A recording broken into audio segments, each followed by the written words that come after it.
You're listening to the House of Cards on the Big Patriot Radio Network. All music on this podcast and radio network are purchased under all applicable licenses by the Big Patriot Radio Network.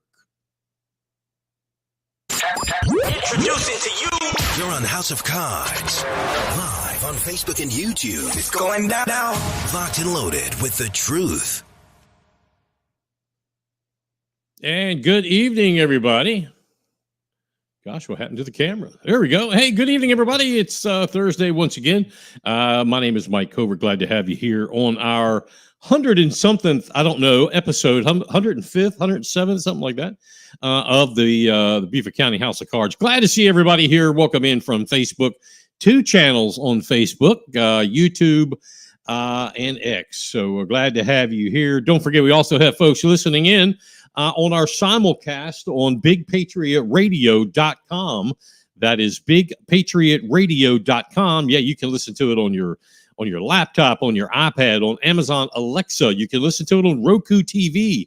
You can go onto the website, hit the little 3 little dots up in the upper corner, and put a widget on your screen of your phone and listen to it on demand that way. Put it in the car or the truck or the boat. You can have us with you 24/7, the best in blues, news, classic rock, and country pop. That is Big Patriot Radio. No need to listen to terrestrial radio anymore. Get into the digital broadcasting method. Did you know we have 5 nights a week? We have podcasts, and a big announcement this week because we have a new number one. After almost 2 years, that Corey Allen, my good friend Corey Allen, and the Overton Report have been a stalwart in the number one spot on podcasts. That has been broken.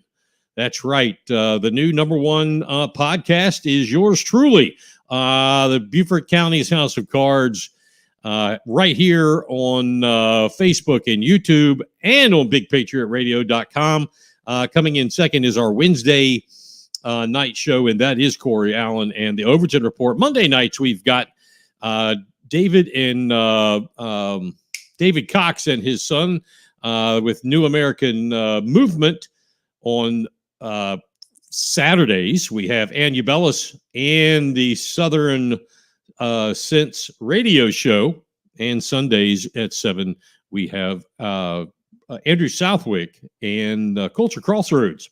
So this past week, Dr. Feelgood by Motley Crue, that's got to be like 1986, 87, somewhere in there. Maybe 85. That was the number one most requested song this week on the charts here on bigpatriotradio.com. We had a 3-way tie for the lead. Daufuskie Island, with again setting record numbers. Hilton Head and Bluffton all tied for the most number of listeners all week long. Greenville, Beaufort, and Hardyville right there in coming up behind.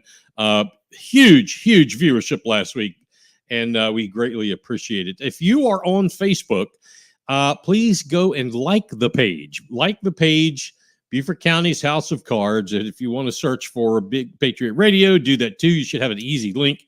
Like that one too. And if you're on YouTube, hit the subscribe button. That helps us, I guess, the folks at YouTubeville see that, and it gives you legitimacy in the world of digital broadcasting. Ring the little bell so you get all the latest announcements that we have, and then don't forget to download as a favorite bigpatriotradio.com.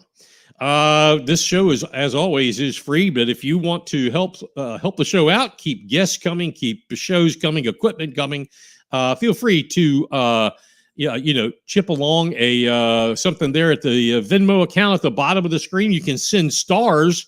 Probably it must be the most easiest way to do it, because a lot of people do that now through Facebook. You can do that, and we're not. I don't think we're qualified yet in YouTube, but I guess that happens. I'm not really sure, but we'll see as time goes on.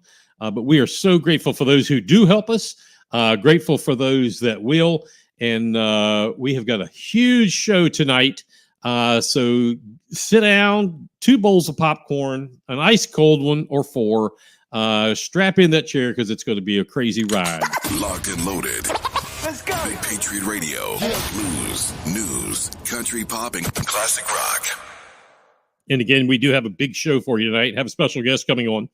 But before we do that, we've done well over 100 podcasts now. And the overwhelming majority, obviously, have been on county corruption, both here in Beaufort County and then statewide and even nationally. We've talked about county corruption and the cast of characters involved in each. A large part of our show here in a little while is going to be solely dedicated to how corrupt the county really is. And I'm afraid that new people, as time is going on, I'm sitting back seeing them stumble and getting tied up in it. And that's sad. It begs the question that some people, those typically on the thought-provoking spectrum, end up asking themselves, why is it that so and so, or he and she, or whatever, is making this their politics, or political endeavors, making this about their power in office, their next accomplishment, their next grasp on society? Why is it? Power and or the perception of it can and will damage even the best intentions of people. So when thinking about this, and I guess that puts me right there on that spectrum of thought-provoking spectrum that I mentioned, I have literally written those questions down over time and pondered them back and forth and sideways, trying to unpack them, and even have researched for answers on a lot of them. We see it day in and day out on a local and a state level, a local level, a county level, a town level, a city level, a township level, county councils, town councils, school boards, state house, general assembly, house of delegates, whatever. I think of a couple of historical figures back from the 18th and the 19th centuries.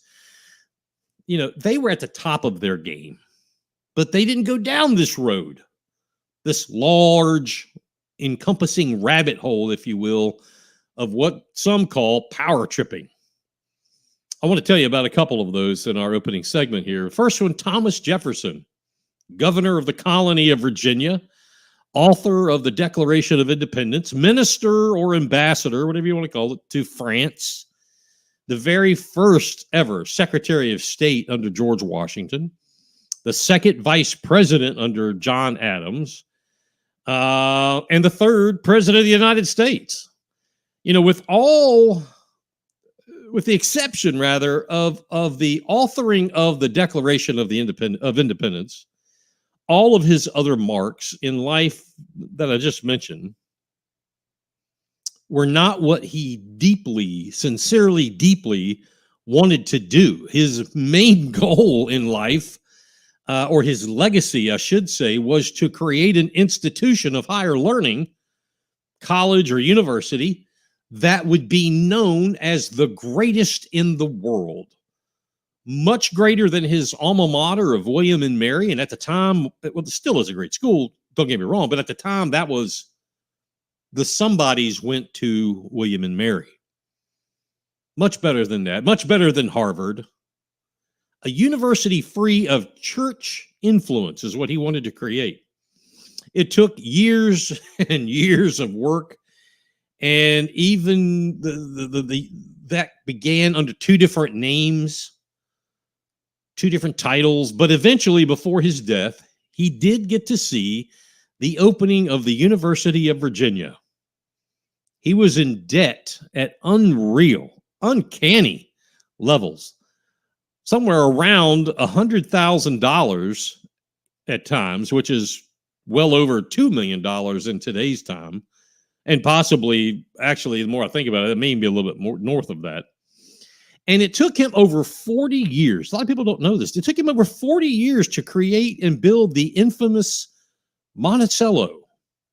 But Jefferson never let it. He never let the fame, the prestige, he never let it get to him because it didn't matter. He was vocal about not really being interested in the jobs in Washington. especially about being president.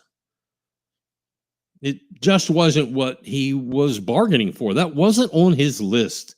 He wasn't power tripping for that.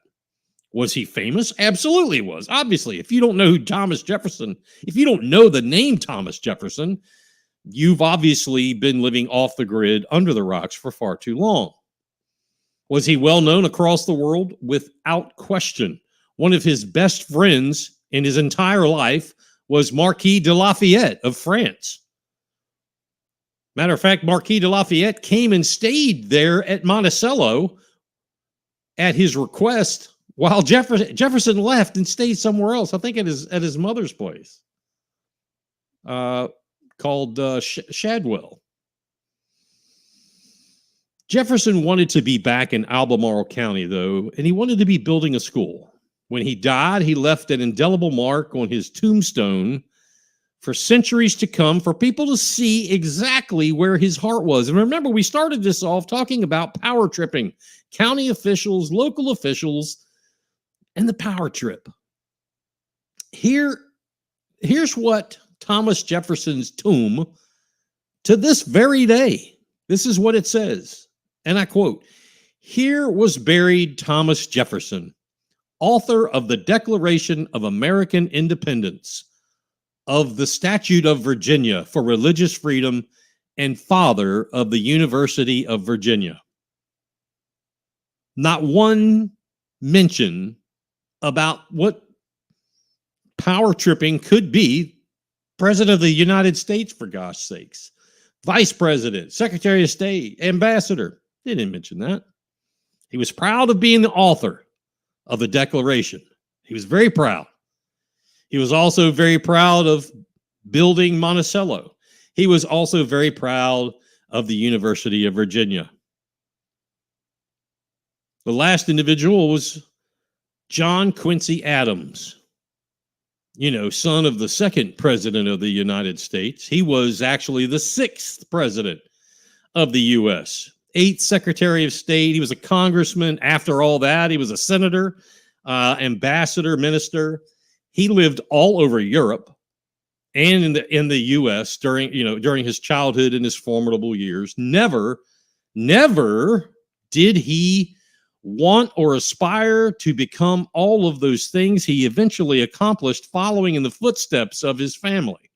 What did he love? John JQA or John Quincy Adams? He loved writing. He seriously wanted to be a simple man, just a poet. His elections were, if you do some studying, his elections were centered around always some sort of problem. There was something wrong somehow, somewhere in every one of John Quincy Adams' elections, so it seems. He just wanted to be alone and to write. He was known to prefer solitary reading over social engagements. No notoriety, no fame, no fortune from the fame that came. He just wanted to do the service to his country and be left alone to write. So there you have two more than well-known national figures, names known across the globe, who just wanted to do what they wanted to do. So where does this need for power come from? And don't forget, now, I'm talking about anybody, whether you live here or you live across the country. We've got several states, people watching all across the country right now. Townships, counties, whatever your local. We're talking about the local county council chair. We're talking about the local school board chair or vice chair, or the local political party chair, or the precinct president, or the local school board member, or the county council member, or your town council member, maybe your mayor pro tem. That's who we're talking about. maybe throw in there one of Bluffton's town council women that we talk about, who's always in the news. Maybe you could throw in there the Beaufort County Council chairman and vice chairman. They're always in the news. And think about the power tripping. And then think about Thomas Jefferson and John Quincy Adams. Both rightfully could have power tripped and, deservedly deserved it, but they didn't. According to some research that I did, over 30% of people seek power for its own sake, and not necessarily because they have the best interests of their organization or the people beneath at heart. That came from the UBC Sauter School of Business. Also in Psychology Today, great set of articles. According to Dr. Jerry Nicholson, he writes that some individuals seek power to have control over others, while others want to have more influence over their own lives. I believe he's talking about self-centeredness. Individuals may seek power over others due to fear or mistrust, which can motivate choosing coercive and antisocial strategies to control them. In my understanding, that is a minor offshoot of schizophrenia, to be totally honest with you. However, in contrast, individuals seeking power for self-determination tend to aim toward pro-social leadership and cooperation instead. That as well is another type of mental disassociative or issue, so to speak, as well. Our guest is back there in the green room. She is primping right now with a nice glass of Chablis and some brownies that we've made. We'll get her on here in just a second. You see, if you study, deep study, and I have them hanging back here on the wall above the signs, you study the Declaration of Independence and the Federalist Papers, just to name two, you're going to see that these founding fathers knew the power would be the root of the disease in this new land they were creating. These people knew this. They knew that this power needed to be kept in check, or this new country would possibly turn into what they all had just left, Great Britain or France of that time. And again, that's why they left to begin with. Unfettered, unchecked power. Taxes, you name it. Slowly but surely, level by level, generation by generation, the power tree, as I call it, is continuing to grow. That tree is continuing to grow. It has branches, many branches on this tree. Some of those branches are named socialist. Some branches are named Marxist. Some branches are named anarchist, and others. And there's more and more branches, and so on and so on. We find ourselves here on a local level at several, let's call them sub-branches, or maybe an offshoot of a branch, whatever that is in arborist language. Unfortunately, those are so diseased. They're so diseased that they remain healthy because of the disease. That disease is called corruption. It can be stopped. You just either have to prune those trees, cut those branches back, maybe cut out the disease, graft it, I don't know.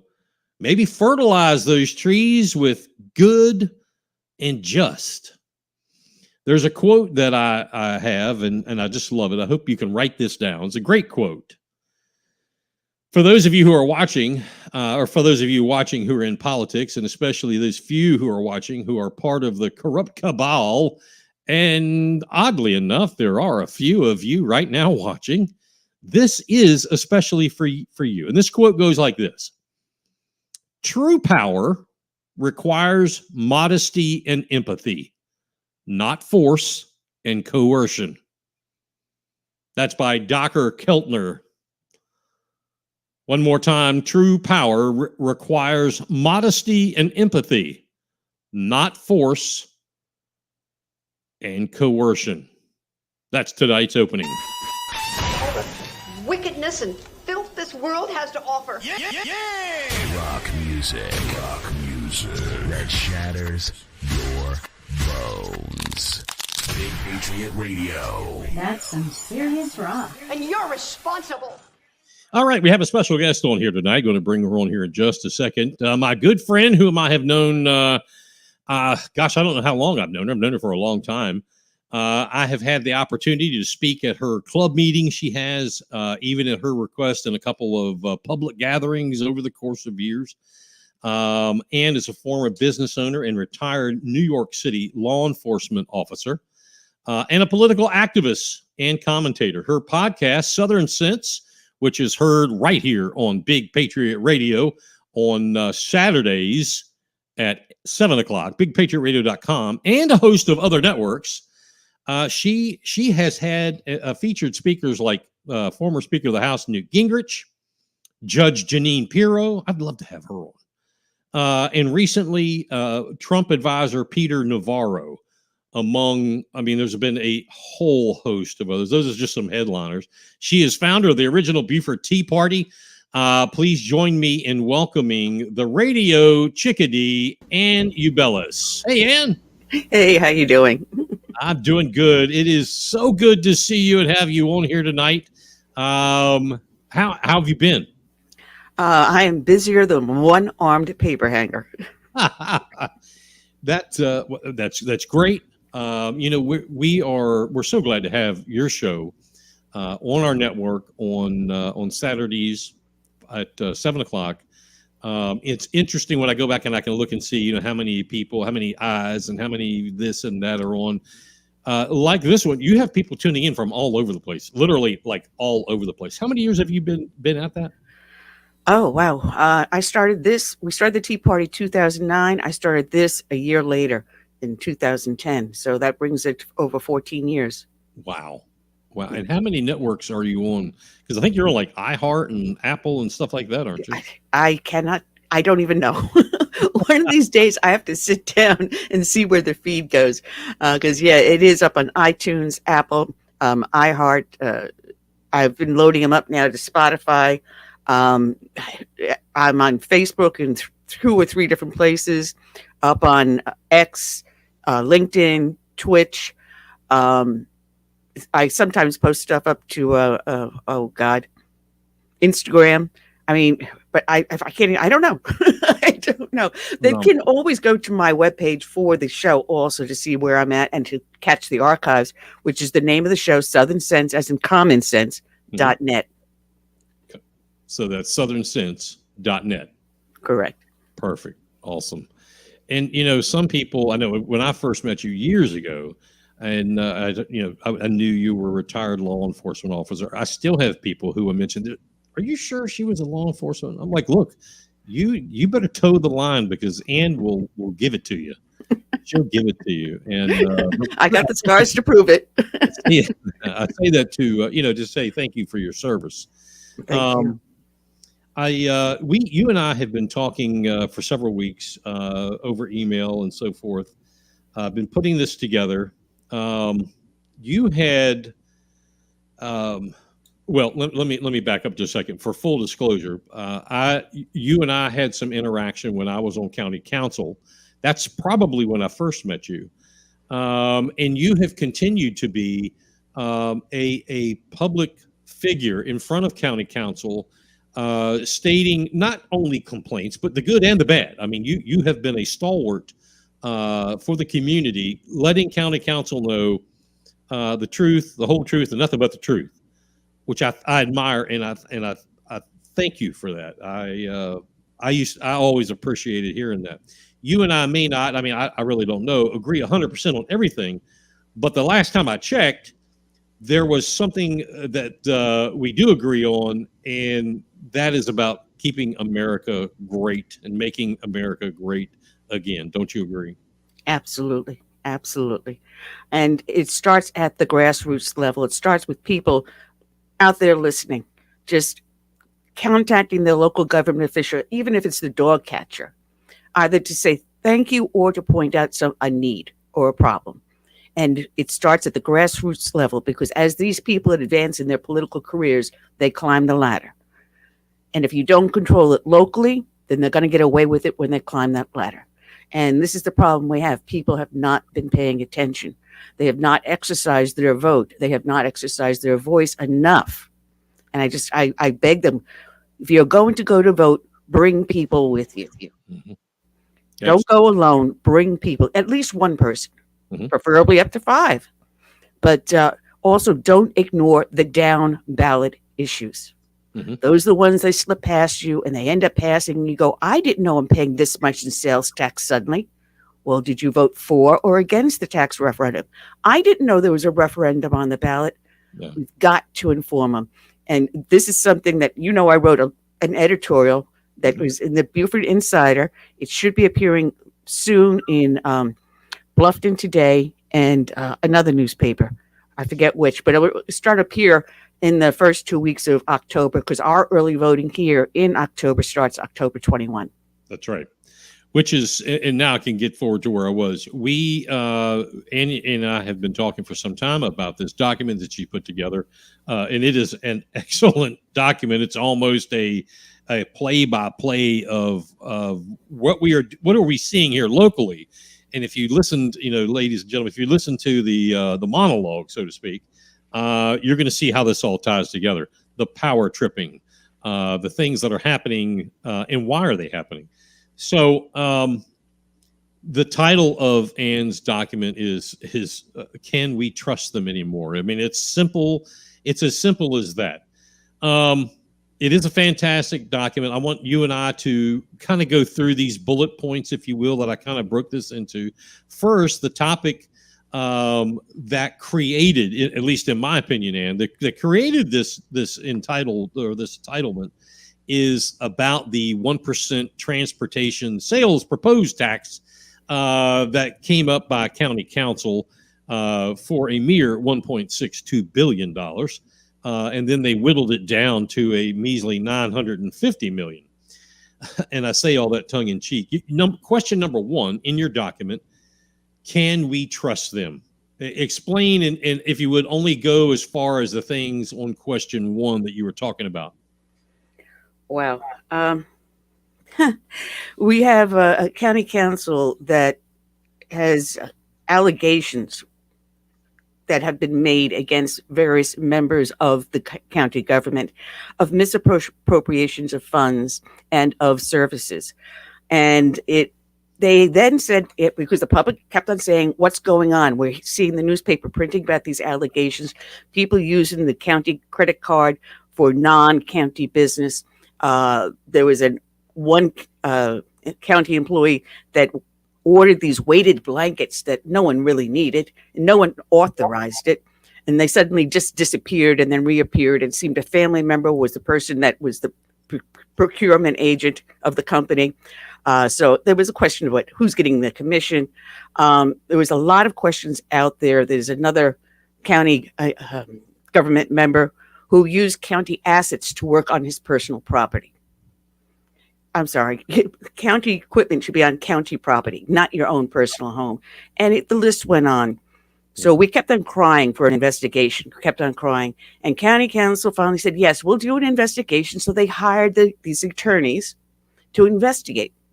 Well, it turns out county council hired the attorneys, not the county government. Therefore, attorney-client privilege is being called attached. So the county council is not letting out this 34-page report because it's attorney-client privilege. Yet, county tax dollars paid for that report. So therefore, it is the county that should be deemed the client, and the full report should be released. And the county sheriff has also called for it to release. God bless PJ Tanner for calling that out. And if there's criminal action, there should be an investigation and ramifications for those criminal actions. So we have, as we're gonna get deeper into this. My particular show has been almost weekly as these things have come up. We have been hammering the living daylights on this. So I'm glad to see there are others as well. Question number 2.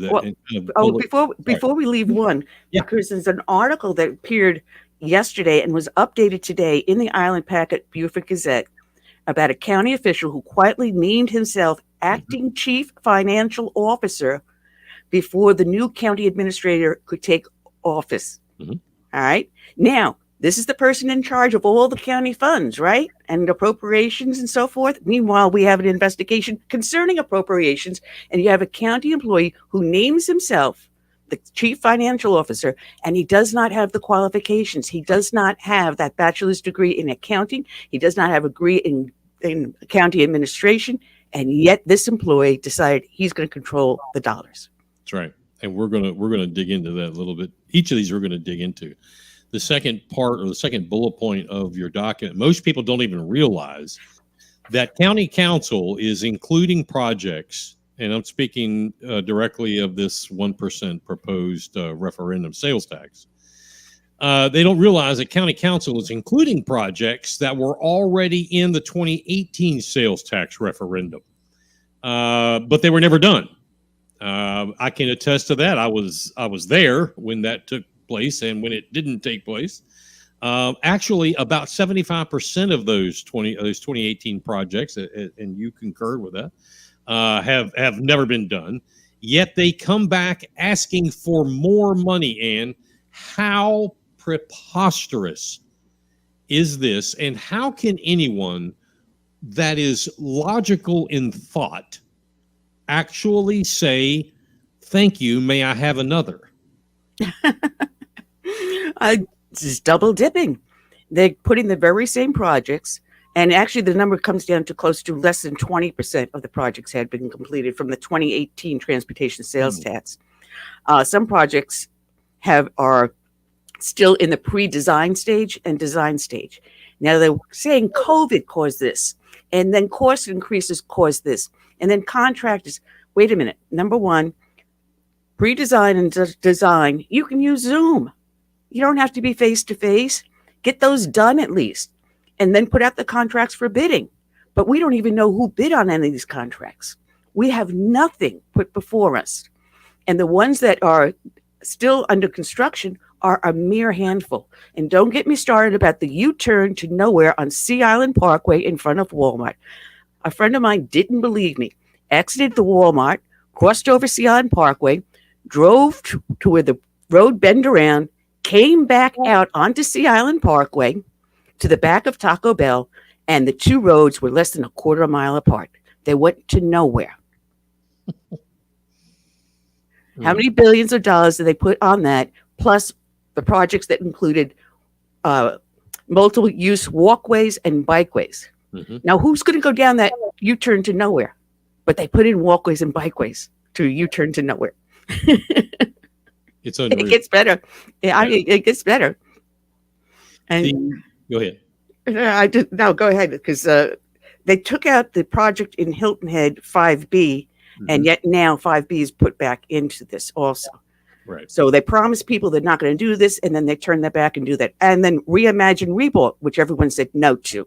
That I was going to ask you about that. Not living in northern Beaufort County, I know what's going on there, but when I hear things like reimagine Rebo, my head starts to spin, because I started thinking about like Kamala Harris and reimagining all of the bluster she speaks of.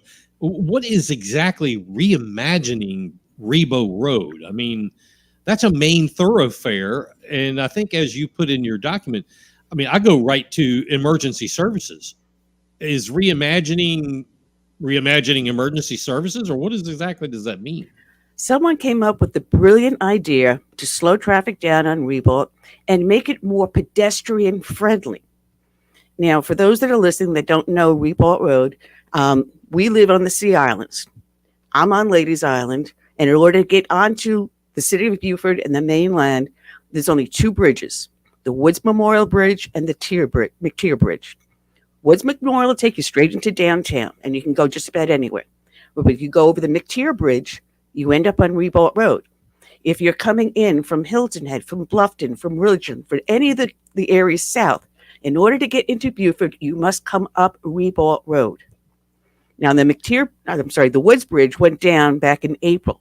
When it went down for 4 hours, people were stuck literally in bumper-to-bumper traffic on Ribault Road in both directions up to 6 hours. Wow. Imagine now if we had the hurricane just coming through, right? Imagine if that road had been narrowed and people could not get out. Hospital is on there. So in order to get an ambulance, you've got a one lane in either direction with the divider they can't jump over. So how does emergency services get to either side and redirect traffic? So is that what they want to take and right now it is it's 2 lanes each way with a divider. They want to take, I'm assuming what you're saying is they want to get that down to 1 lane each way and then add walking paths. Is that walking and biking paths, and then put greenery in the center. So people, in order to cross over, they've got to go up to the next intersection and make a U-turn. Do you know how dangerous this is and how many broadsides there will be for people that are, hey, all of a sudden you U-turn in front of me? Yeah. Who is supporting this?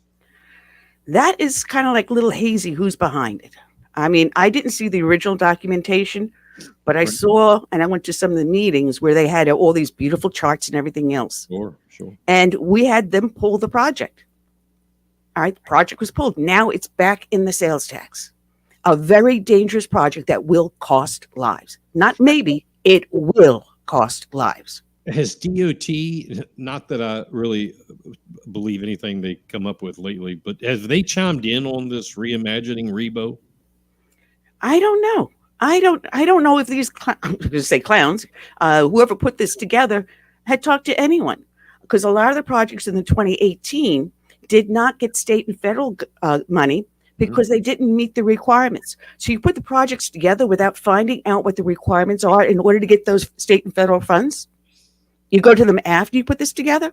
Yeah. No, you go before and you find out what you need to do. So when you build the projects, it's cost effective and it's efficient, and you can get those funds. They did it backwards. Well, that's par for the course with this bunch. You had mentioned Bluffton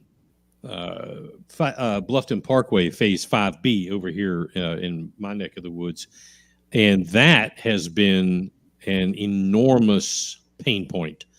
And it seems, for those folks who are watching or whoever this way, it seems like they're following whomever is in office. I know prior to me, Catherine Bench was against it. I got in office. I was against it. Logan Cunningham, this is prior to the redistricting. I know he was against it. I don't know if he is now or not, to be quite honest with you. He's now for it. Oh, he's now for it. Awesome. Paula Brown is against it. I don't know about Ms. Tabernick. She's sitting on the fence. She's for it 1 minute, and the next minute she's against it.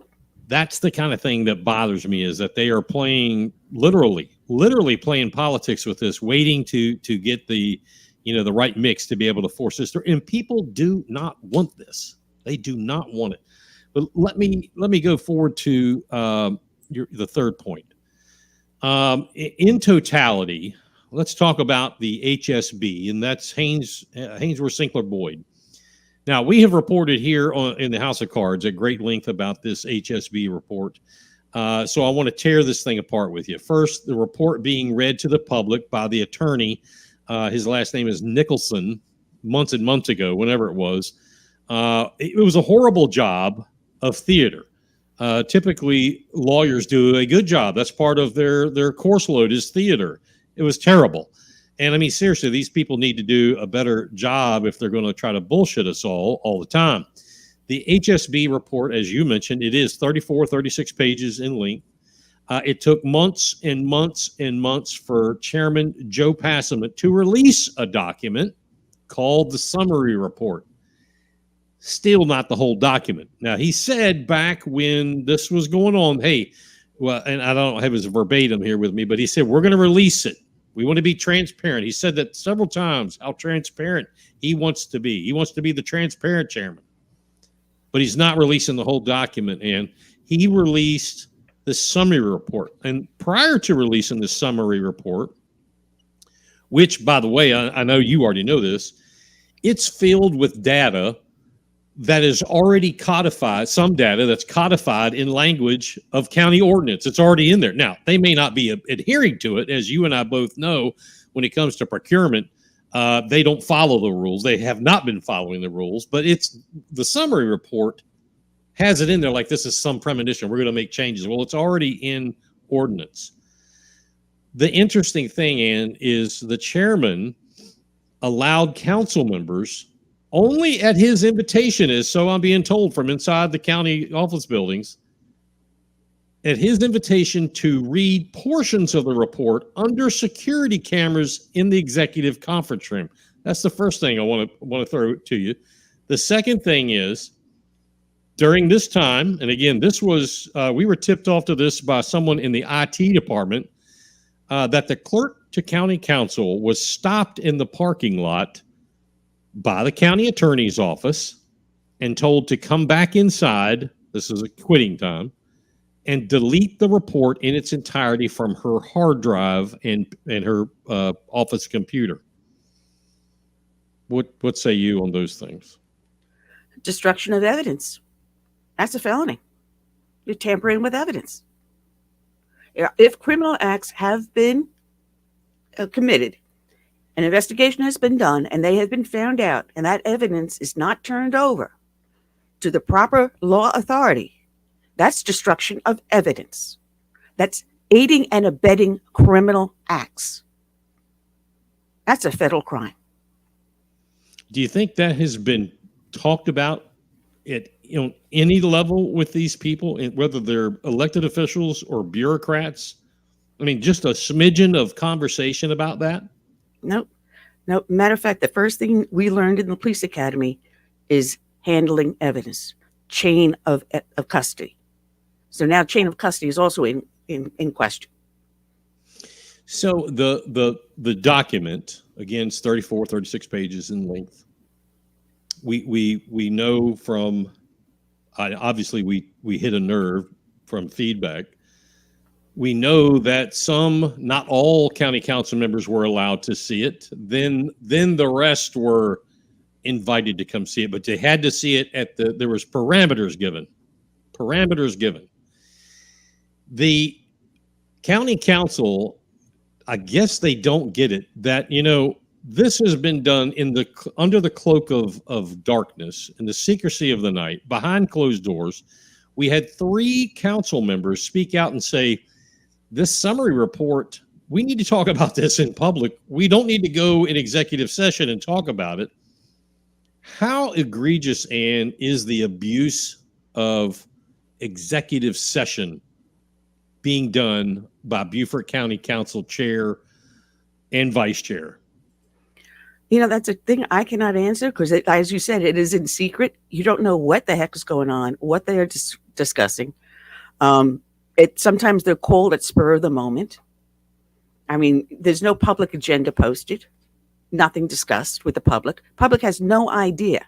And these are county officials doing things behind closed doors, behind your back, that may have possibly criminal consequences. I mean, again, it's our tax dollars that paid for this report. The report should have been released in its entirety.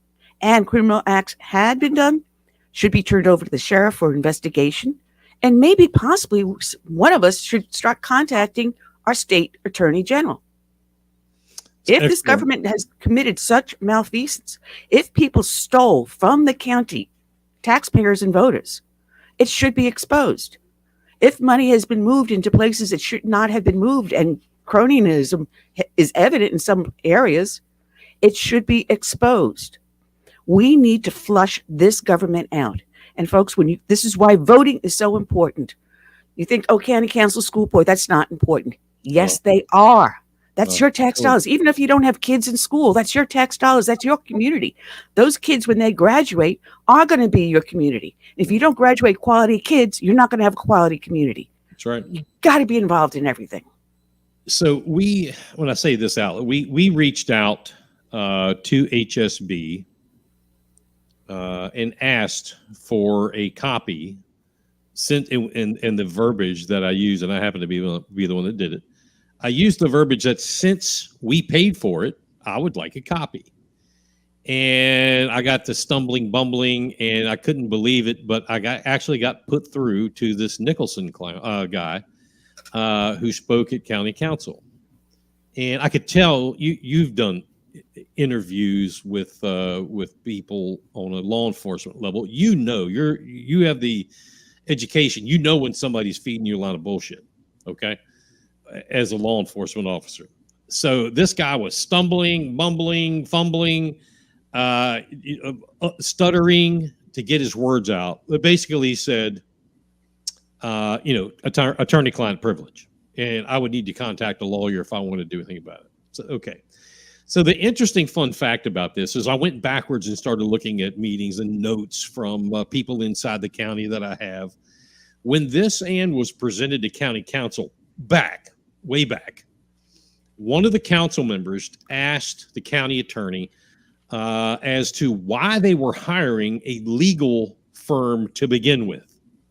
Rather, let's hire a forensic auditor, blah, blah, blah. Okay. Well, the county attorney advised almost point blank that no, these people, this Hainsworth, Sinkler, Boyd, have all of the needed in-house people. I mean, painted this very beautiful picture that they handle it all. They do such a good job. It's well-rounded, and they're experts about it. And county council listened. They were duped, because once they signed the document, once they did the deed with this law firm, is where the attorney-client privilege came into play. Now, this is another example, and I've been saying this since 2016. This is another reason why county council needs its own attorney, its own representation, because county council is the representatives of you and I, of our listeners. They represent us. They don't represent the government. The county attorney's office is employed by the bureaucratic system. Their best interests are those of the county, not the citizen, not casting a stone, not throwing a dagger. It is what it is. That's how it works. So the people's representatives should have their own counsel and legal representation. If they had that, they probably would have got tripped up and we wouldn't be in this position. But would you believe, and I know the answer to this, the county attorney's office and the county council chairman and vice chairman are saying, no, we can't have our own. We don't do that. We can't do that, that's a whole nother story. We'll get to that later. We have been pushing, more and more time goes forward about the whole situation of who represents who. As of late, the county attorney's office put it in writing that they kind of split, not literally, but figuratively. They chose A and B to represent county council, and county attorney B or C and D to represent the county, which is totally flabbergasting. The same office people are supposed to believe that the same office is going to represent two masters. It's absolutely insane. Yet the county attorney, the county council continues to go along with this game. The final straw that really struck was when the county attorney's office told a county council member who told me, actually it was more than one, it was three, who told me that the county attorney office said, well, we can't release the privilege even if you vote. Why is that? Because all 11 of you would have to vote unanimously. I checked with Jay Bender, widely known as probably one of the smartest legal minds in this state when it comes to media, FOIA, county governments, about this unanimous, think about that, unanimous vote to clear the privilege. My assumptions, were turned out to be exact, that there are two forms of voting. Majority, 50% plus one, or supermajority. And in this case, it would be 2/3. There is no such thing as a unanimous vote to clear the privilege. Have you heard that yet? And can you believe that that's where they're going? That is the county's legal definition to us and the council? You're exactly correct. Exactly correct. And this is what they've told the other council members, and they all are falling in lockstep with it. What's even worse is that the chair has had private discussions with several members and told them it's an ethics violation if they are either promoting the sales tax or opposing it publicly. Mm-hmm. They can only express their vote, but they can't do or say anything either for or against. And yet, in 3 meetings I was at before county council, in 3 comment sessions I did, a council member sitting there in front of me, being recorded on the meeting, would say, well, if you don't vote for this sales tax referendum, we're going to raise your property tax. That's a threat. That is publicly stating you support the sales tax, and if you don't vote for it, we're going to penalize you by raising your property tax. Well, my answer to that is, number one, you just did an ethics violation, $10,000, bing. Mm-hmm. Number two, go ahead, raise my property tax, because the amount of money I would pay in a property tax increase per household is probably 1/10 of what I would pay in a sales tax over 10 years. Mm-hmm. I'm on a win-win side then. Right. But as you and I, as we work in our world, I sat there. Matter of fact, I watched the meeting that where you spoke, and I saw that. And let's call them out. I mean, that was Councilwoman Tabernick and Councilman Mark Lawson. And I didn't hear Councilman Logan Cunningham. Okay. So I've had many people say that, but I can't find it. But anyway, and Passamonte also. Oh well, that goes without saying. If you don't, I start getting apoplectic when I can replay Tabernick's comments that if you don't do this, we will do that. I mean, that's, what does this say? What do they call it in Latin? Nunc pro tunc or something like that in Latin. You do this, I do that, quid pro quo, all that kind of stuff. That is horse manure to threaten the citizens that if you don't vote for this, we're going to raise your property taxes.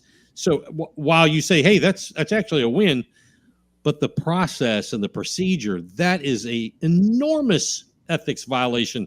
And you said that's a $10,000 smack. Mm-hmm.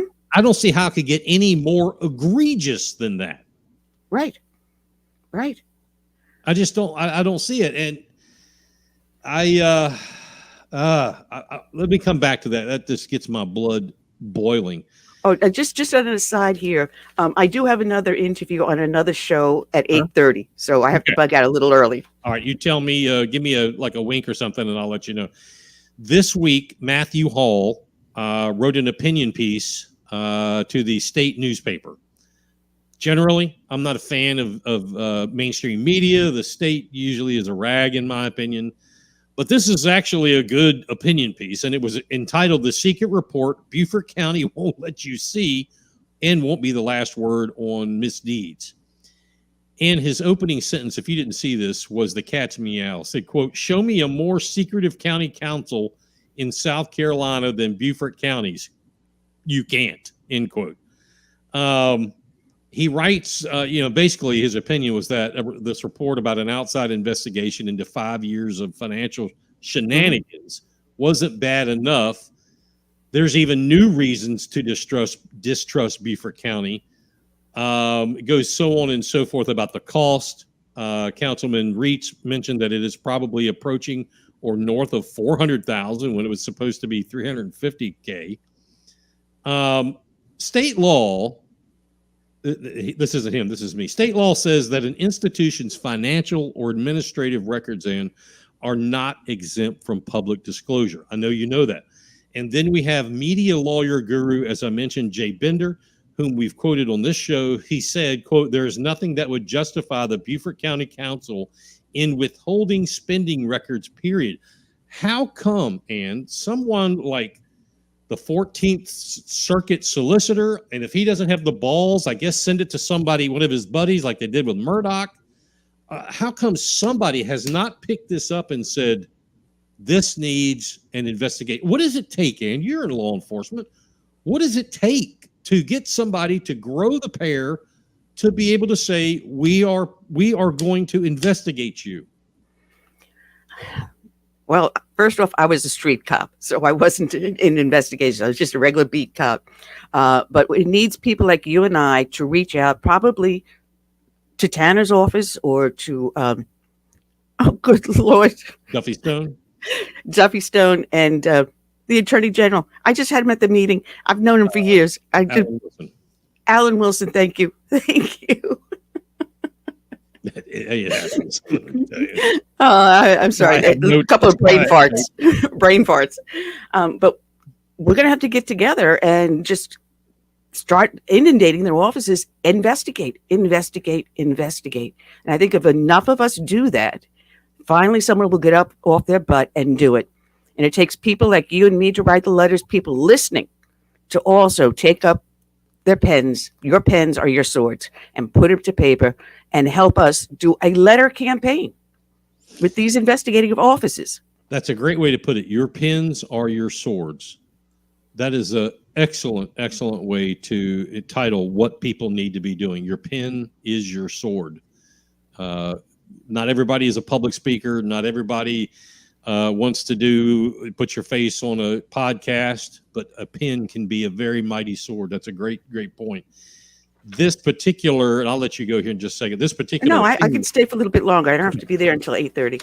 This opinion piece goes on to say that even if the argument is made that releasing the report, this would be the HSB report, requires waiving, and I talked about this, waiving the attorney-client, but nothing in state law, nothing in the model rules of parliamentary procedure, nothing that I could find in the Jeffersonian rules of parliamentary procedure.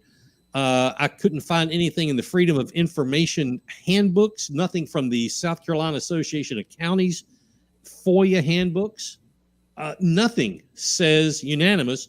Jay Bender backs that up in saying that is preposterous.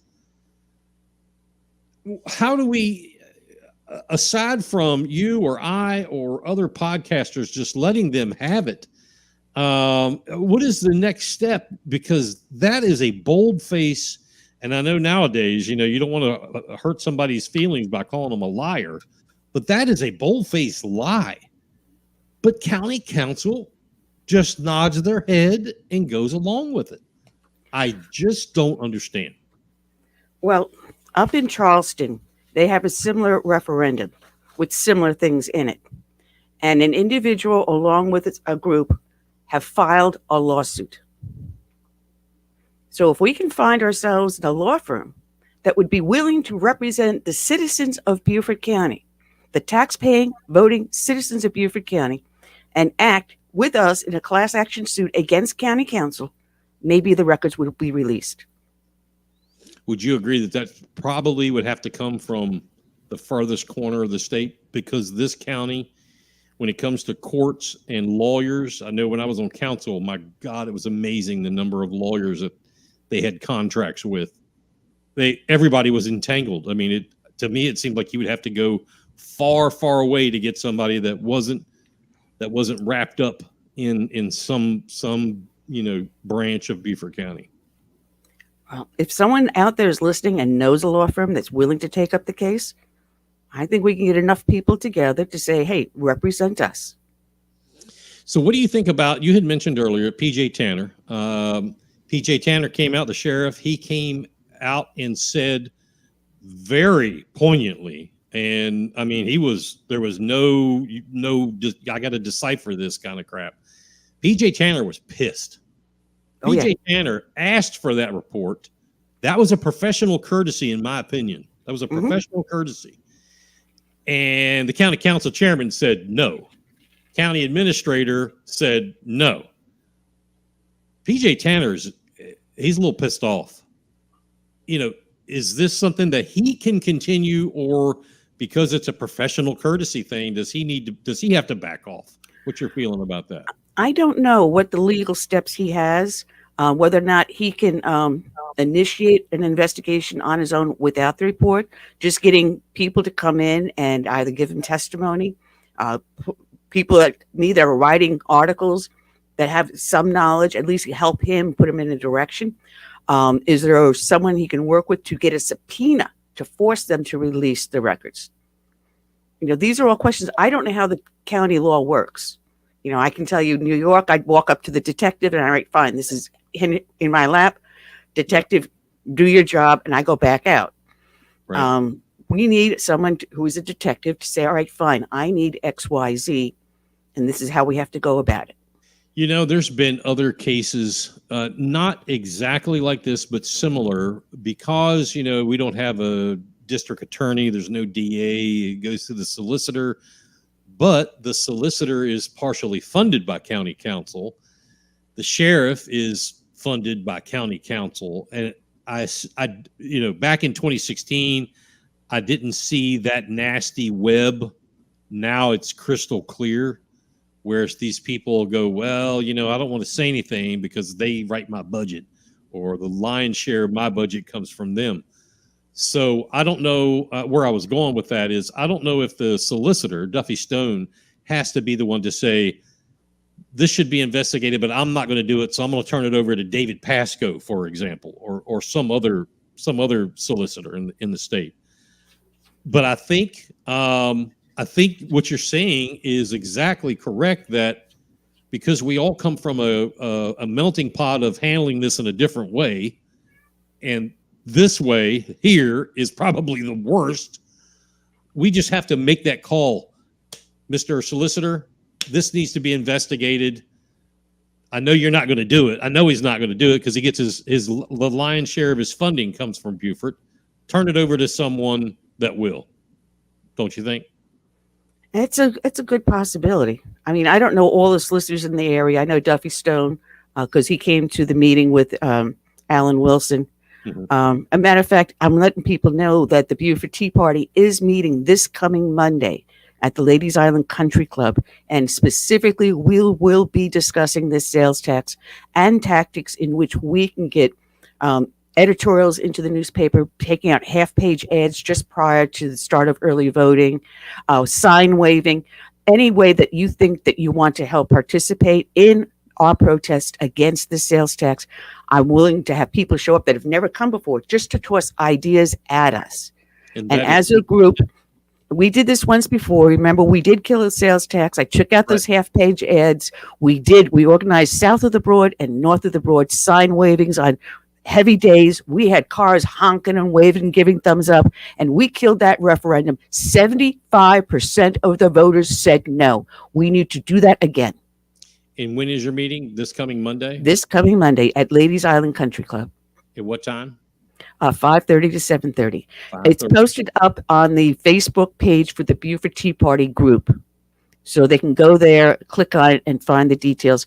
Also, the article, the editorial that you've been talking about, I posted up there also so they can read the whole thing themselves and see the full picture. We're only giving them pieces, but if they want to read the whole thing, they can do that. And I'm going to check out that one in the state. If you can send me a link, I appreciate that. Absolutely. Absolutely. So Monday night, ladies and gentlemen, 5:30, 7:30, if you can go over to the Ladies Island Country Club, and that is what's the name of that restaurant? They changed that a couple times. The old Beaufort Cafe and Eatery. That's it. The Beaufort Cafe and Eatery, 5:30, 7:30, the Beaufort Tea Party. Is there any cost to come in? No, we don't take dues. Okay. We don't take dues. We have nothing to give us for donations, which I will do to help pay for the ads and the signs. Right. And that will be just specifically for that. We are not incorporated. We are not a 501c3. We are just a loose association of friends. So even if someone went and asked me for an email list of what? For a group of people that are just friends and sit down once a month and talk? I've had the pleasure of talking to your group a couple of times over the years, maybe more than that. I don't know. I consider them friends. It's not a hostile environment for anybody that doesn't know. Go check them out Monday night. There's 5:30, 7:30. And your website, again, is southernsense.net, correct? Correct. Yeah. And your website, your podcast can be heard right here on Big Patriot Radio on Saturdays at 7 o'clock in the evening. Tune in from all over the world. And there's only 3 countries that we don't broadcast to. Iraq, Yemen, and the other one escapes me for the moment. But everywhere else, if you can get to a computer, you can get to your show. Well, when I do it live on Friday between 2:30 and 4, you can see it, the video up on X and Facebook, and also on that webpage, southernsense.net, with the chat room. Awesome. Yeah. All right. And Ubelis, the Radio Chick A Dee, once again, thank you so much for coming on. I want to let you get to your next appointment. Thank you, and let's talk again soon. Okay. God bless. You too. Bye-bye. All right. It is about 10 minutes after the top of the hour. Everything that rocks is right here. Right here. Let's rock. With Big Patriot Radio. That's what I'm talking about. All right. Helga, thank you for your comment. Brooke as well. Mike, I appreciate that. You're too kind. We try our job. There's a couple things I didn't get to with her, but I want to continue because this is very important. This has been in the news, not as much as I'd like for it to have been because it's very important. Former county interim administrator John Robinson, okay, he took over the job when Eric Greenway was dismissed from office. Robinson was the public safety director. I think that's what his title was. He came from a career in fire safety or something. I don't know. Former interim county administrator John Robinson, after Michael Moore was hired, but before he started on the job, Robinson, and I think Ann may have touched on this, he gave himself a job title. He moved himself to CFO. Now, Mr. Robinson has no finance degree, no accounting degree, no secondary degree in finance or accounting. It's in public safety or fire service or something like that. I don't know, but it's not finance. The job description of CFO does require finance and accounting, and I believe it may not require, it should, but it says something about a CPA, something along those lines. It makes perfect sense. You're the CFO, for goodness sakes. Anyway, Robinson gave himself this new job title, CFO, and he would take care of the public service or public safety part of the county. The position, now this is as we're told from someone who works inside at HR, the position that he gave himself pays the exact same that the interim position he had. What's the big deal? Well, if he was going to go back as public safety director or whatever he originally was, the pay would have been much less. A director doesn't make what an administrator or assistant county administrator makes.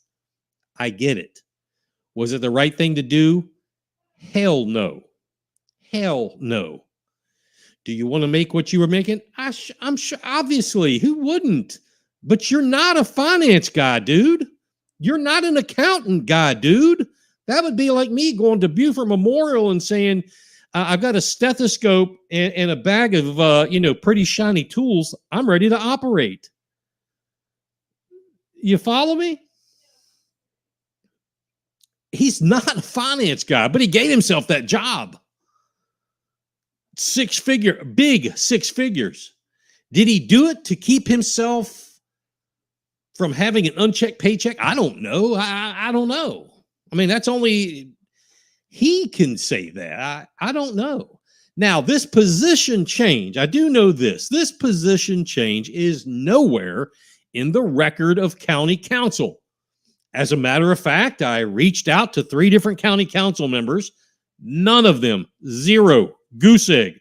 None of them were aware that he had done that. Like, what are you talking about, Mike? We don't know what you're talking about. None of them were aware of what he was getting paid. They had no idea what he was getting paid. News to them. They all said, news to me.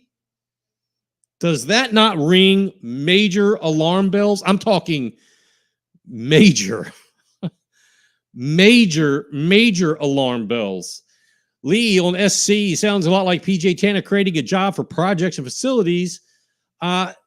We talked about that on this show, and we'll continue to talk about it. You're exactly correct. Now, I did talk to a county council member, and I asked them, did you all give some of the facility, this has to do with Lee's comment right here. Did you all give some of the facilities maintenance stuff to the sheriff's department? Because the guy, Mark Rosenau, who was public facilities director, quit and went to work for the sheriff as a project manager. Didn't even have a job description, but he went there to manage projects, which is buildings. Did you all give him some of that? No, I was told no, we didn't. Well, did you move the budget around? I don't know what the budget number is, but let's just say it's $500,000 for the year for the portion of the public facilities budget has to do with the sheriff's department, just for round figures. Did you take that $500,000 out of this budget and shift it over here to the sheriff's budget? Did you at least do that? Nope. We have not moved any money. So let me get this straight. And this is what I tried to get across to some county council people. Let's just use that $500,000, and it means nothing, just using a round figure. That was appropriated here for the sheriff.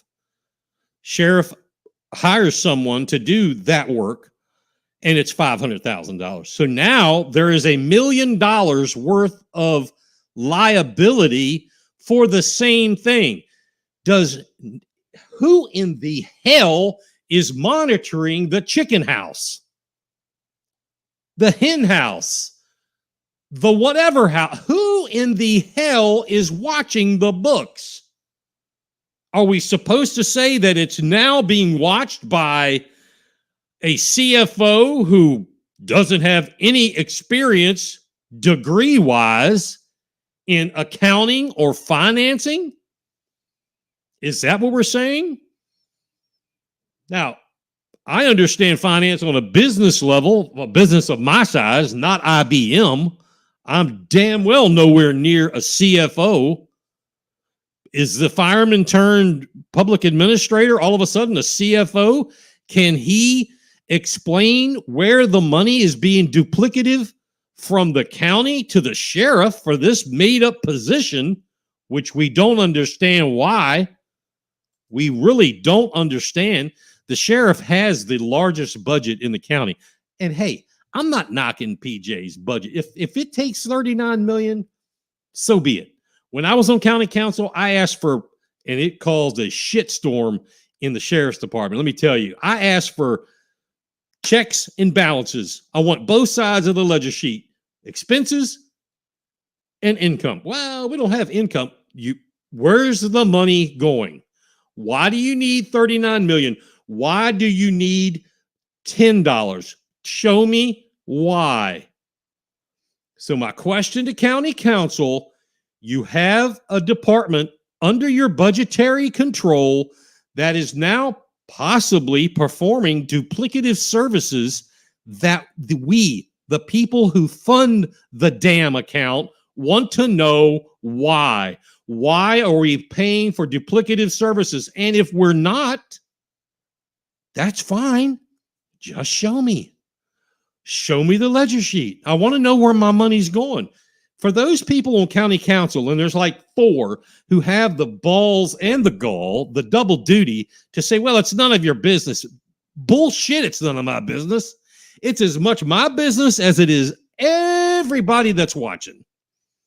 We've got several hundred people on 4 different channels right now. We're approaching 900 people. It is your business where your money went.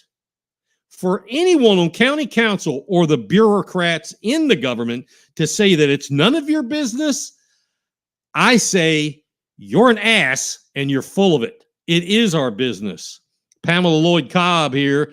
This is the same guy who approved the ferry for Daufuskie, came to the island and spoke with a few of us etc., the corruption, etc. You are welcome, Pamela Lloyd Cobb. And we're going to talk a little bit about Daufuskie Island and some of the unbelievable stuff that continues to happen over there.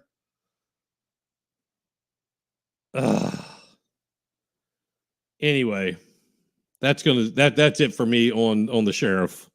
And it's not even the sheriff so much. He's dealing with that's the problem. That's really the problem. You know, the sheriff has a CFO. I guess it's the same gal. I don't know.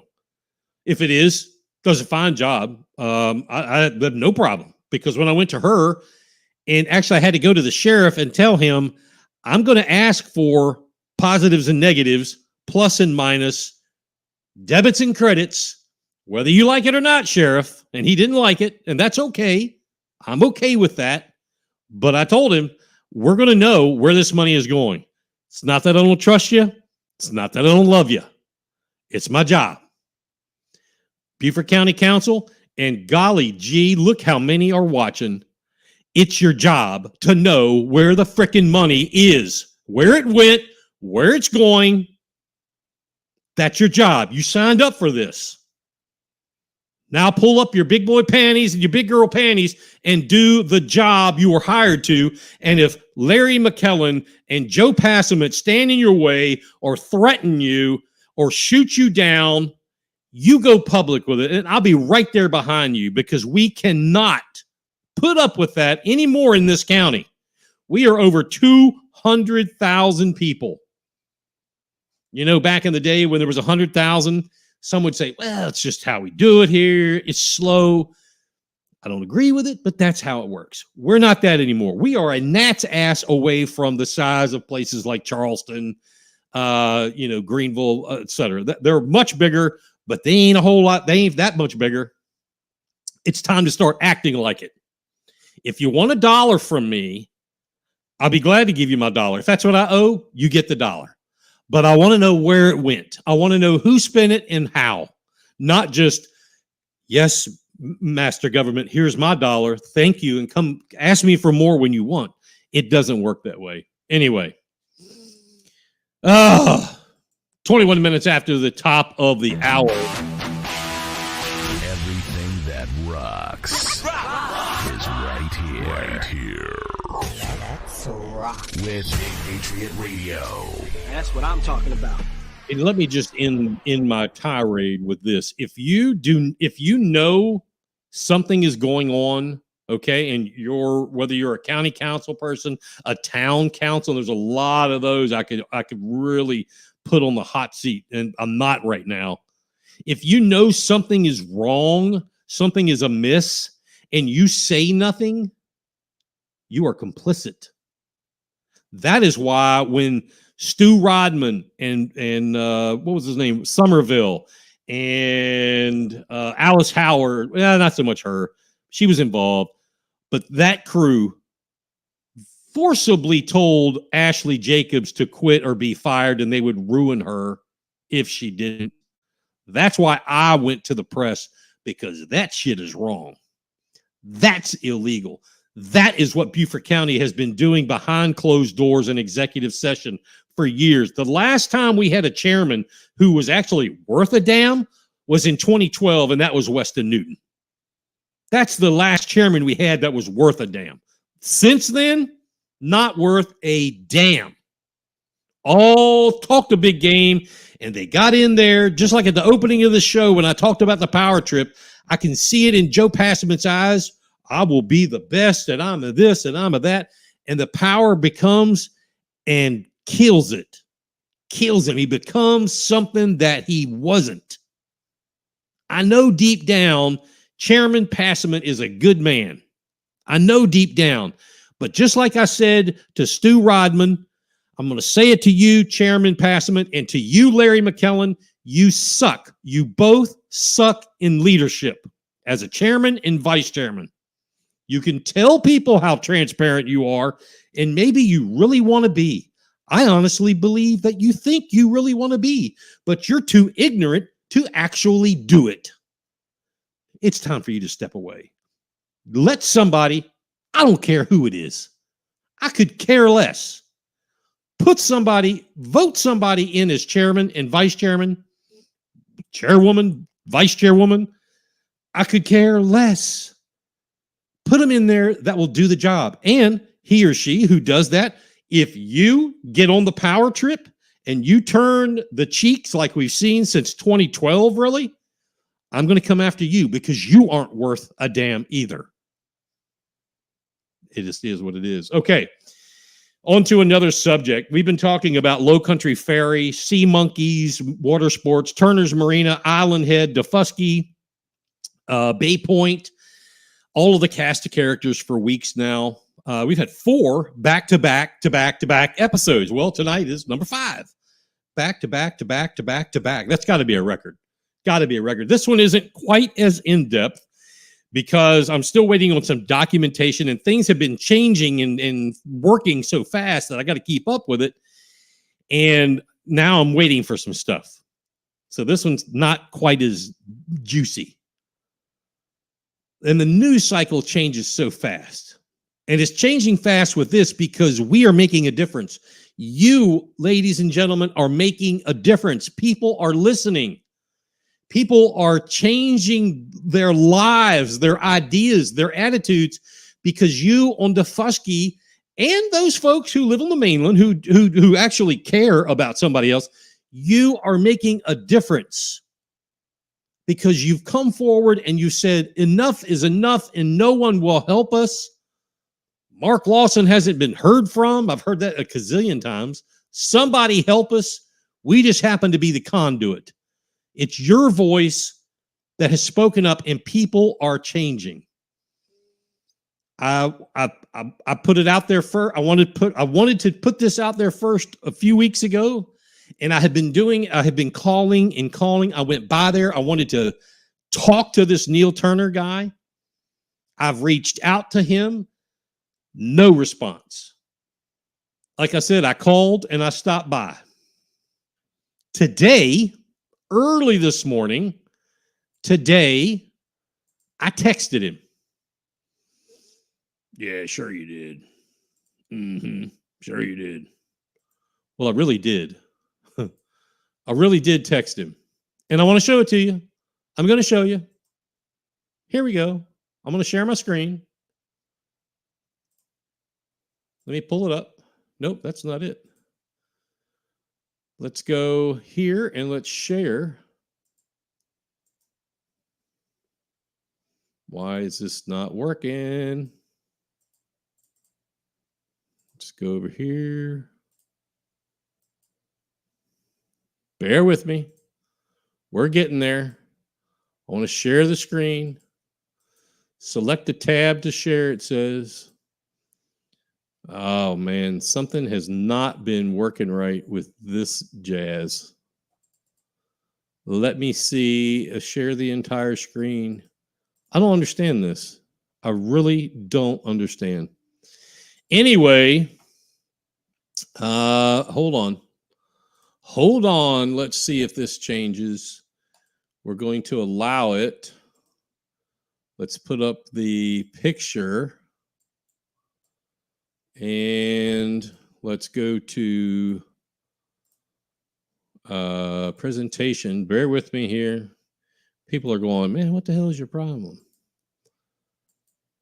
Hey, if anybody wants to come do it. I think I got it. Here we go. Can anybody see? Oops. Can anybody see the little text message? Somebody send me a comment if you can see it. If you can see the text message, please. Somebody, look, there's hundreds of y'all. Somebody send me a message that you can see this. Anybody. Anybody. I'll give you a couple seconds to type yes. Or type no if you don't see it. Does anybody see what I got on the screen? Thanks. Thank you. Okay, so here is the text message. All right, I got it. Let me blow it up here. Sorry. This is right off my phone. 9 o'clock this morning, Neil, Mike with Beaufort County House of Cards. Been trying to reach you for a few weeks. I'm sure you're well aware of my coverage. Blah, blah, blah, blah. Hey, I'm trying to be as professional as I can. All right. No bullshit here. So far, I've only been able to hear from a shit ton of people on the same side, but not yours. I want to give him the benefit of the doubt. I want to have him on here and hey, let's talk about it. All right. I mean, I have my beliefs and I know what I know. But I want to hear his, you know, I mean, is that bad? No, that's not bad. I want to talk to the guy. Have not heard from him. I reached out to someone whose family has been involved with Daufuskie and travel and what do you call it, the ferry for decades. I guess it's been decades. It seems like it has. I've known her father from when I was on county council. So I sent a text over to Katie Scurry. Again, her father is Wick Scurry. And she is, why won't this share? I hate this. Hate it. All right. I'm done with that. I'm not doing it anymore. Anyway, I sent a text to her and I said the same thing. I said, here, I'll read it. Oh God, where is it? I said, love to have you on the show. Blah, blah, blah. I'm only hearing one side of it. I know you all have, your side of the story. I know your family's been involved in the ferry business for some time now. Figured you may have a view you'd like to get out. Again, I'm trying to be as professional as possible with these people. There's two sides of every story. I tell everyone all the time, every day, all day. Just tonight, as a matter of fact, hey, I give everybody a voice. Until you're an asshole, and then I won't. But I give you a voice. If you want, you want to tell me, make your case that grass should be purple. I mean, I'll listen to you and hang up and go, you're nuttier than a fruitcake, but I'll give you that opportunity. Well, I did hear back from Katie Scurry. I did. She said, thanks so much for reaching out. I don't really have much to say about it. Hope it all works out for everyone. Interesting comment. Oh, well. So I tried reaching out to a gentleman by the name of Steve McNulty. Steve McNulty's name is on every document about Island Head, about Low Country Ferry. He's a captain for here. He's a captain for there. He owns this, but he owns that. His name is like all over it. And I really don't know. I don't know what to make out of it. But I said the same thing. I said, I would love to. I'm trying to give some airtime to the other side. I said, I know you're listed on Neil's website. I've also seen you on Island Head as well. Quite frankly, I don't know what the guy does. He's a captain, but I mean, I don't know what is his deal. And I said, would you be able to share the other side, assuming there is one? He responded. He watches the podcast, which I know. He's busy. I get it. Tourists are still hanging around. He has a family commitment. My involvement is much less than what is being portrayed and not my place to stir the pot in such a sensitive time for those that are involved. I get it. He did say he thinks it would be smart to bring Neil on the show, and he's happy. He thinks he's happy to come on. I hear you. Steve. And we thought that too. And we've asked. But Neil Turner, I guess, doesn't want to. Or maybe Neil Turner's father has said, I don't want you to. Or maybe the attorney. I mean, I don't know. And like I've said, if you blow me off, I'm just going to go. I'm just going to go with what I got. You know what I'm saying? Rayleigh Creative Travel, Hal from Richmond. I bet that's high. Hey, what's up? Howdy. There you go. Good to see you. I know the owner of Island Head, definitely not associated with Neil. Now, I don't know who Rayleigh Creative Travel is. I have no idea. But I find this very interesting. Whoever this is, I don't know the male, female, young, old, fat, skinny, tall, short. I have no idea. But to see this and to see that someone says definitely not associated with Neil, that is extremely interesting because here, we did this last week. I took you on a tour of Bay Point via Google Earth and the county GIS map website. And I went across the Port Royal Sound to where Turner's Marina is. Used to be called Billy Bob's was the owner. Billy Bob's Marina was the other owner's name. The Hilton Head RV Resort. I mean, there's the Sunset Grill restaurant. I mean, there's all kind of stuff. Sea Monkeys. But what came up was one business, Island Head. Island Head is supposed to be on Hilton Head.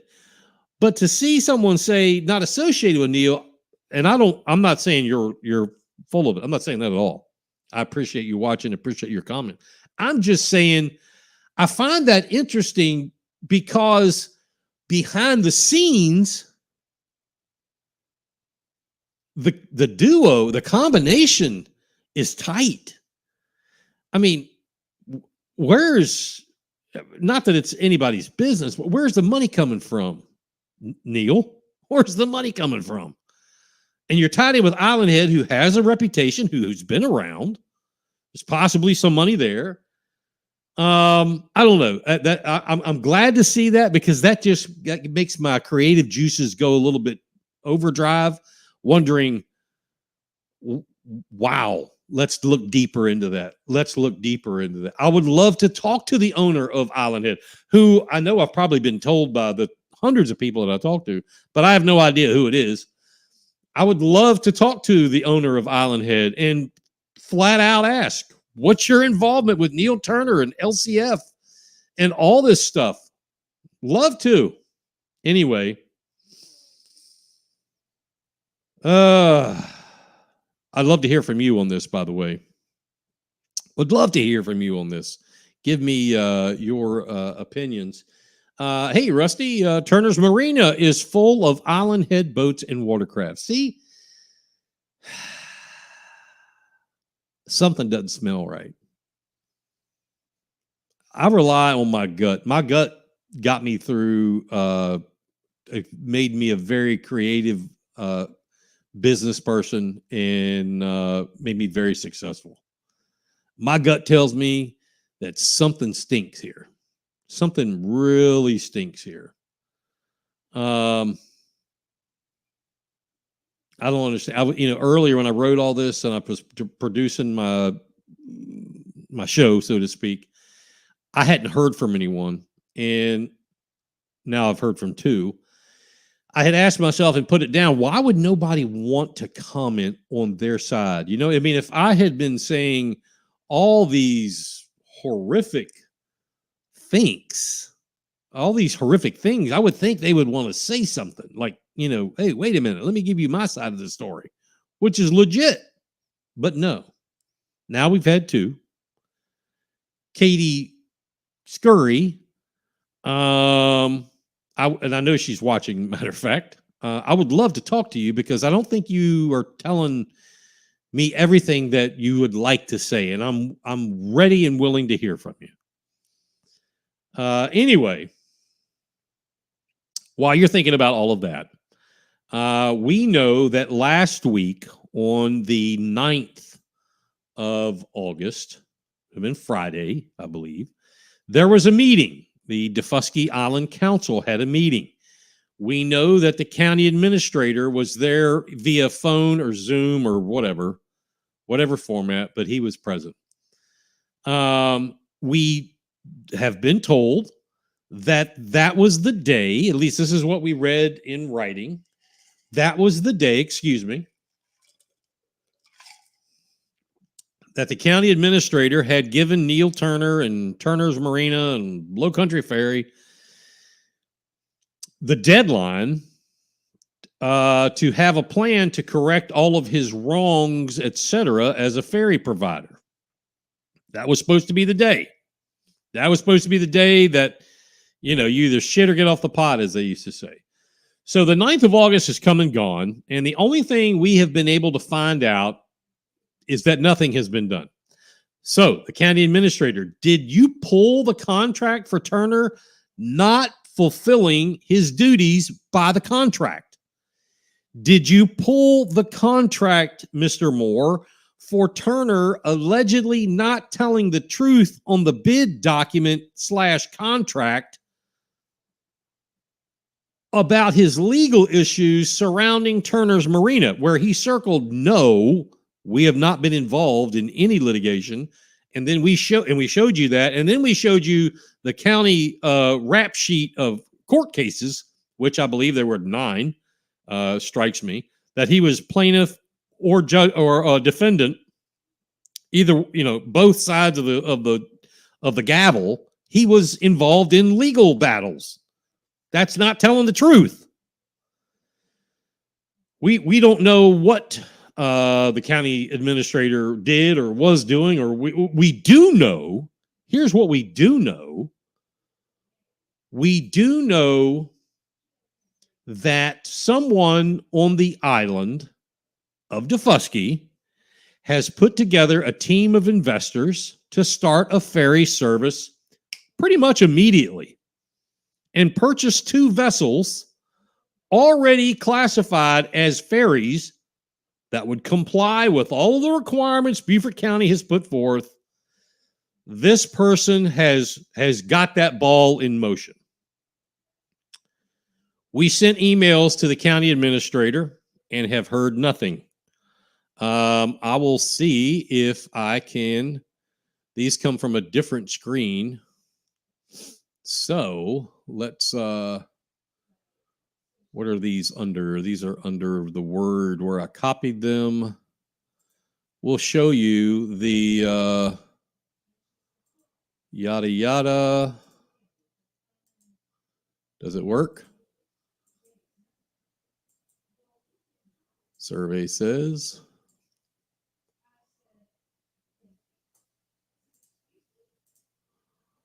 All right, I'm not messing with it. To hell with it. So we sent, I can tell you the dates. We sent an email to Mr. Moore.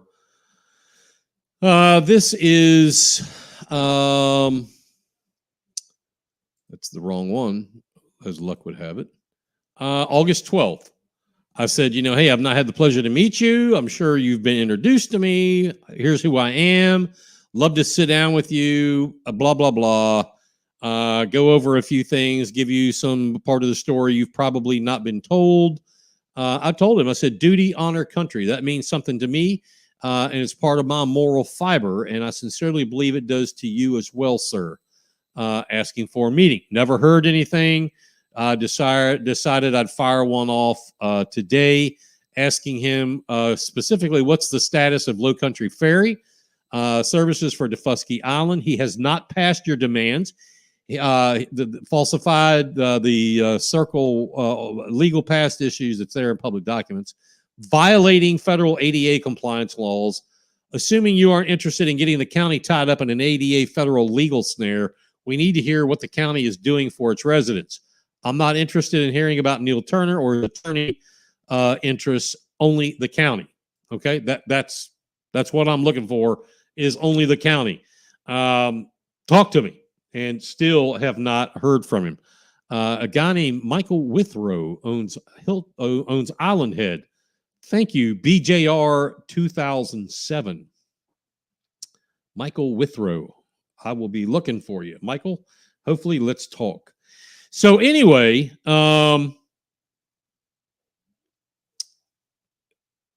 this Daufuskie business, 2 investors, they're backing, assisting him with the purchase of 2 existing full-fledged, already underway, under helm ferries. He has a plan, as we understand, to make the embarkation point Daufuskie instead of the destination. He's even apparently going to offer locals a chance to be a vested partner in this. Now, which I think is a great idea. That's a great idea. Instead of making Daufuskie the destination for the ferry, it should be the embarkation for the ferry, because this particular ferry is for service people, people that live on the island, not in Hague Point, people who work over there, not on Hague Point, stuff like that. At the same time, though, I was given some information that a vessel showed up first at the Buckingham Landing area, which, remember, I think we were told that that's where Neil Turner lives. It first showed up over there. Then it showed up at Turner's Marina, and it's called the Queen Jean. Now, the Queen Jean is a fishing vessel that was last docked in Topsail Beach, North Carolina. It is a fishing charter boat. It is not a ferry boat. It is a fishing charter boat. Now, according to people at Turner's Marina, there's been like this mass demolition going on, tearing the boat apart internally like crazy. I'm assuming if he would talk to me, we could find out. I'm assuming that that Turner is trying to turn this into a ferry. Questions come up. Does it have air conditioning? Does it have heating? Does it have bathrooms? Is it ADA compliant? Does it have life and safety requirements that vessels are required to have by the Coast Guard? So, since the folks at Turner's Marina, the Scurries, Island Head, all they're either watching it right now or they have been in different forms. I thought, call me crazy. I thought I'd be a nice guy, and I would let them know. Maybe they don't know. Okay, don't shoot the messenger. I thought maybe I'd let them know what they have to do just on a 4 bullet point area to be ADA compliant, because that's the thing that's got me by the short hairs. When I hear people on wheelchairs can't get home, when I hear people on crutches or debilitating things, any disability, they can't go home because the damn ferry won't accommodate them, that pisses me off. So, to be a nice guy, there are like 4 things that I copied from the federal government to help you. And please take notes, guys. Take notes. Number 1, passengers with disabilities must be able to get on and off a passenger vessel by a roll-on access method or by use of a transfer device. So it's got to be wide enough. You got to have a ramp to go up and a ramp to go down. There has to be handles. Think about it. Number 2, within the vessel, except for spaces and areas only connected by ladders, passengers with disabilities must be able to approach, enter, maneuver within, and exit each program area. Your doors have to be wide enough. There can't be a lip, or there has to be a ramp into and out of, and there has to be handles, safety rails. Number 3, within the vessel, except for spaces and areas only connected by ladders, passengers with disabilities must be able to approach, enter, maneuver within, and exit each passenger toilet facility. That doesn't mean there's a handicapped toilet and a regular toilet. Each toilet. The door has to be wide enough. You have to have a ramp to get in, a ramp to get out. There has to be safety rails.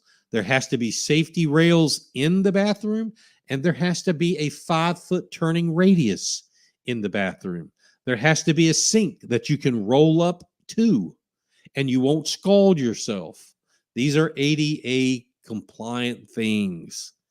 Within the vessel, provide a circulation path usable by passengers with disabilities, which connects accessible spaces and areas to an accessible entry and departure point. So, everything that is ingress and egress and everything that is connected to, I'm like a flight attendant. Okay, connected to has to be usable by passengers with disabilities, wide enough. The floor can't be slippery. There must be handrails. The plugs have to be higher. Do I need to continue? The switches need to be lower. It's serious, Neil, and anybody else. ADA compliant is serious. You know, they'll need to have passageways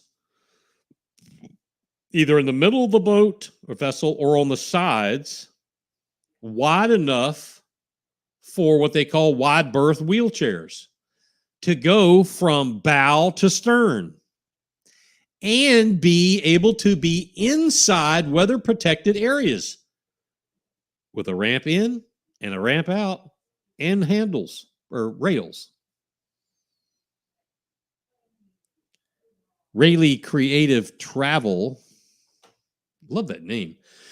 Let's see here. With all the issues dealing with others, why would Beaufort County not buy and operate a ferry? I'm not smart enough to know why, but they could know it's being ran right and make money. So that is a great question. And having been on county council, we have actually talked about this. So first and foremost, the answer to that is that anything the government runs and operates is prone for abuse.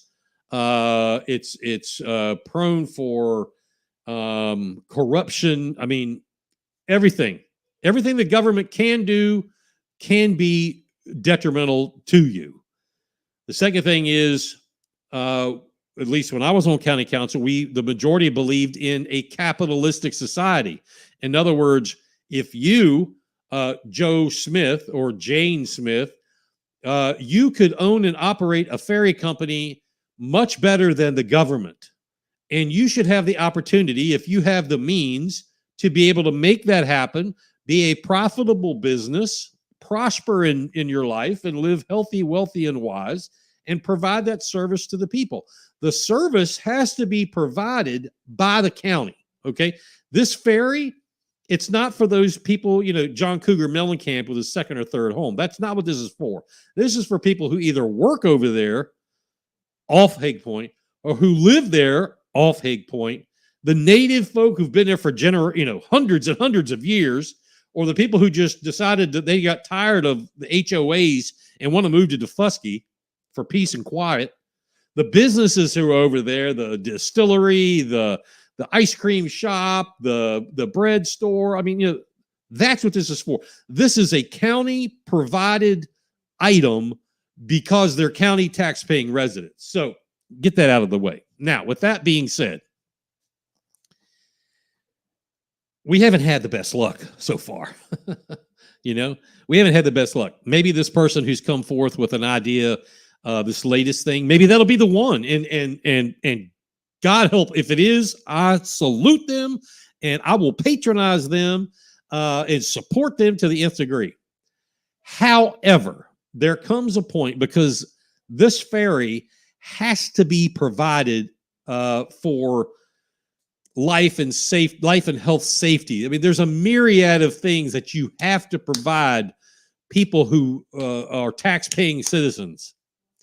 The lady we talked about at the beginning of this, who was in a wheelchair, who couldn't get on Low Country Ferry because it doesn't accept wheelchairs and there's no ramp and it's the doors are too small. She has a right to be there, to go home. She can't go home. The county has to provide that. I've had arguments on Facebook with people who's, that's your problem. You figure it out. No, that's not how this works. That is not how this works. Okay? This is not Gilligan's Island. It's a luxury island. That's Hague Point. Yes, they pay to go to and fro. That's not what this is. Okay? So The same thing applies to, on a different scale, people were pissed off that the county was paving dirt roads. All right. That's a good point because some dirt roads don't belong to them. However, the county has to provide fire service. We have a constitutional right to provide police service. If we can't get there, the county can't get there, that is problematic. So the county is paving roads to be able to get their fire or their police to these places. That's different but similar. I hope you understand, but that's a great question, Rayleigh Creative Travel. And it may, quite frankly, and hey, I'm the poster child for capitalism. I'm the first one to tell you that, people can do a much better job. What was it than the government? Ronald Reagan said it best. If you ever hear somebody, or have you ever heard somebody come knock on your door and say, "Hey, I'm from the government. I'm here to help." No, you haven't. And there's a reason for that. So, anyway, I hope that answers Rayleigh Creative Travel. Love that name. Hope that helps out just a little bit. Introducing to you. You're on House of Cards. Live on Facebook and YouTube. It's going down. Locked and loaded with the truth. All right, I'm going to try this one more time. We have something to share. Oh, look, it happens to work this time. Put this on your calendar. Senator Tom Davis, Senate District 46, is cordially inviting everyone to come out to an event hosted on September 11th, 9/11, 6 p.m. to 8 p.m. at the Rose Hill Mansion. That's in Rose Hill, Plantation, 199 Rose Hill Way in Bluffton. For more information, contact Nikki Maxey at 843-247-00 or 0001. That's 843-247-0001 or Nikki Maxey at gmail.com. What I'll do is blow this up a little bit so you can take a picture of it. Again, that is September 11th, 6 to 8 o'clock. For my military fans, that is 1,800 to 2,000 hours at the Rose Hill Mansion. Contact Nikki Maxey, 247-0001 or Nikki Maxey at gmail.com. There is going to be, that's going to be a big time. It is a fundraiser for the senator. Let's see, Henry McMaster, the governor's going to be there. Ambassador Nikki Haley is going to be there. Someone had told me Tim Scott may be there, but I have not seen that in writing, so I wouldn't bet on that one yet. Most public officials locally will be there.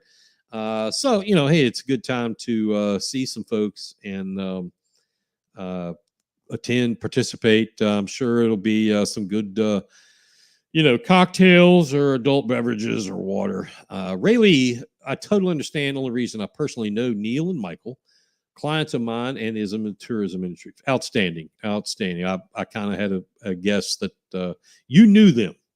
So anyway, that is it. That is going to do it for us tonight. Really pay attention to what is going on out there, folks. I tell you that every week. But I sincerely mean that. Thank you always for tuning in, by the way. Go to our Patreon page. That's patreon.com/Beaufort County's House of Cards. If you want to join a month-to-month deal with us, we love that. Check out Venmo. It's rolling along the screen there. We can use your help. And you can also send stars. Do it right now on Facebook. 10, 20, 30 stars. I don't know what they are, really, but, it all helps. We appreciate you, and your donation is what keeps independent journalism. And that's what this is. We're not mainstream media. This is independent journalism, keeps us alive. Real fast here. Marge, hey, darling, it's good to see you. Thank you. Great show. Thank you, Rayleigh. Good to see you. And Mike Talmadge, as always, I appreciate everything you have to say. We're going to be back next Thursday night. I encourage you to pay attention to what's going on around you and to be sure you and your family are safe and prepared and stay safe. We're going to see you again next week. So until then, good night, everyone. Watch your six.